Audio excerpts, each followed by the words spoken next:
I'm Jolie Gonzalez Padilla of inTruthNews, where truth is in the news. Please stay tuned for today's stories.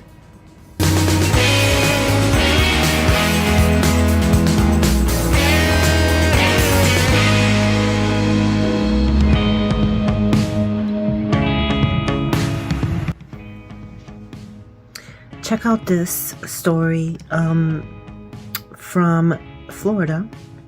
Dr. Joseph Ladapo, he is our Surgeon General in Florida, and he has stopped the administration of the COVID vaccines here in Florida because, as many of you know, they're not good.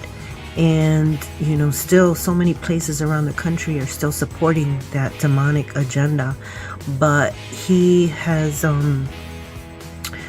announced that in Florida, those vaccines, mRNA vaccines for COVID, or whatever they're really for, are not welcome. Here's the story. We have an obligation, a moral obligation to humanity to do the right thing. Not these people whose agenda is something else.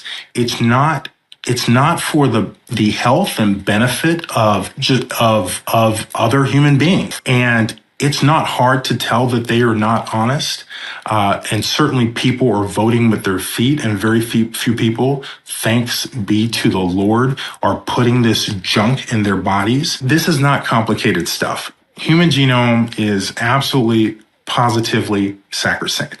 So do the proper testing. What we do understand is that some of the potential risks of DNA integration include development of cancers because, again, of the regulation of different aspects of DNA and cell growth and things like that. Other possibilities include the disruption of the normal expression of some proteins, which then subsequently could lead to disruption of normal human function and physiological function. So whether that is the function of the heart or the function of our immune systems or the function of cell receptors, we are the most complex beings, the most complex machines, if you will, living machines that exist on this earth. So there have been found somewhere between billions to hundreds of billions of fragments of DNA in each dose of whether it's Pfizer or Moderna's mRNA COVID-19 vaccine.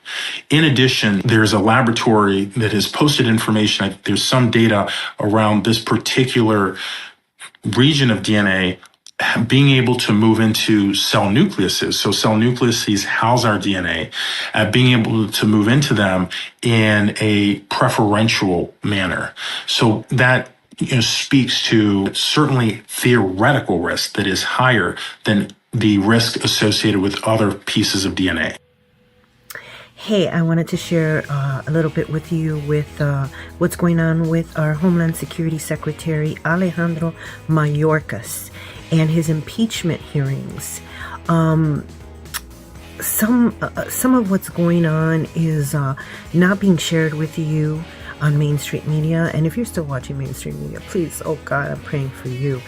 But this is what's going on. I want to share some of the hearings and show how he has lied repeatedly throughout the last few years and has put our country and our borders in danger by allowing an unlimited amount of people in.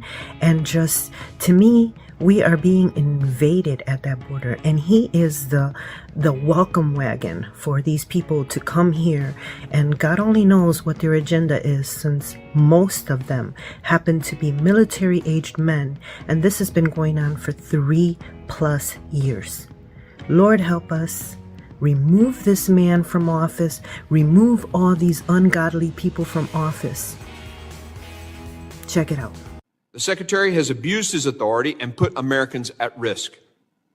Secretary Mayorkas has repeatedly lied to the American people and to the United States Congress. Our investigation uncovered more than 100 instances where Secretary Mayorkas misled the public. Notably, he claimed in April 2022 hearing to have operational control of the southwest border as defined by federal statute. This was false. He then told another lie by claiming in subsequent hearings that he does not use the statutory definition of operational control, despite doing so in that 2022 hearing. Watch for yourself.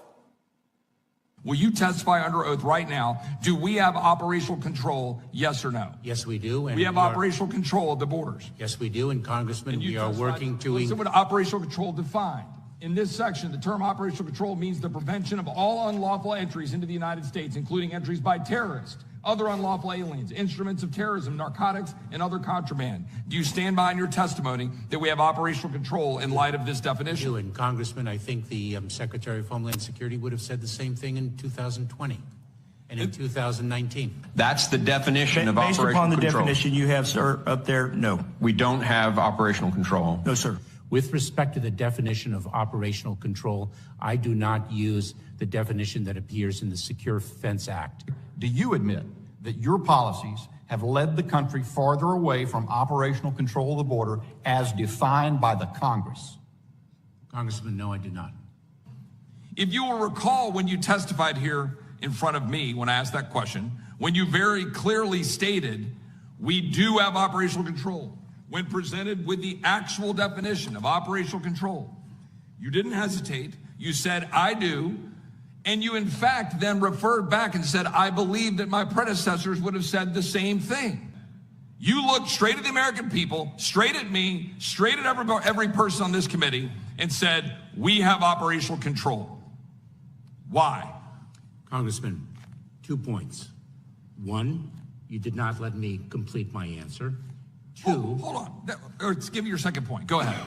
Thank you.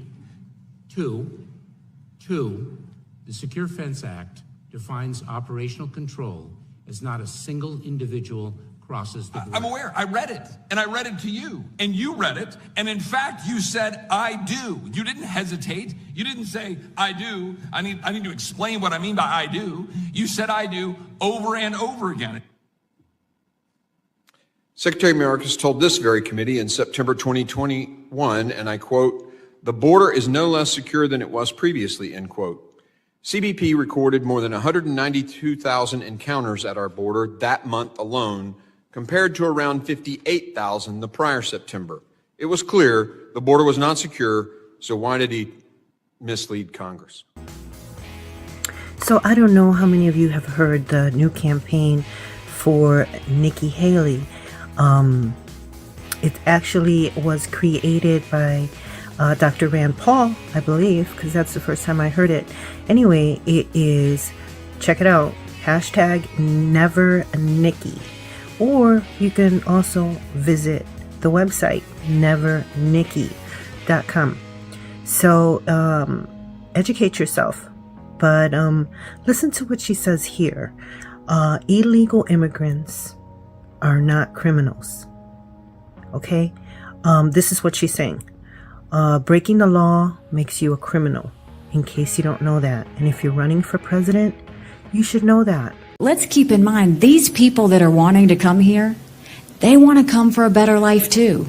They have kids too. They have a heart too. So we don't need to be disrespectful. We don't need to talk about them as criminals. They're not. They're families that want a better life, and they're desperate to get here. Thanks for watching. God bless you, and we'll see you tomorrow. Remember, God wins in the end.